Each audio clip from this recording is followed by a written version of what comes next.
But it isn't just these central principles of control that make the series fun. What's more interesting is how the world tests your ability to use these mechanics and thereby create the very specific feeling of adventure they do better than any other series. Let's take for example The Legend of Zelda: Ocarina of Time. Maybe you've heard of it? It's a solid game.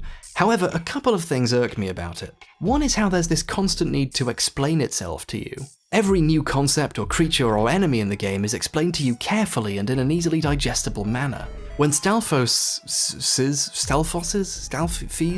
spawn to attack you, they appear at a safe distance and then jump away.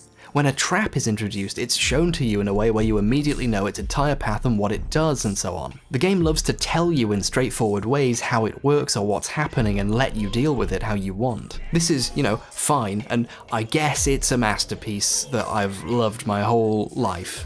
It's very fair on the player. But what I don't like about fairness is how it impacts the sense that you're supposed to be on an adventure. Link is trying to save the world by journeying into the heart of darkness and delivering the temples from evil. So why are the enemies taking the time to introduce themselves? And why are the traps making sure you know where they are and what they do? Evil is playing fair and always being careful to show me its weak point. Nothing is ever quite surprising in Zelda. Maybe for some types of games, fairness isn't actually a good thing. In making itself too clear about what's happening and how it works, it's probably more intuitive and playable, but it causes it to lack a truly great dimension of feeling like you're fighting against unknowable odds instead of being told them all the time. Looking back, there's something really weirdly sanitized about Zelda games. What makes the world of any given Souls game so much more interesting is that it doesn't play fair. Take for example mimics in Dark Souls. The only way of learning that there are enemies in the game who look like chests and eat you to death if you try to open them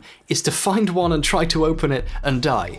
This isn't bad design though, like, oh how dare they not give me the chance to not die there. It's good design.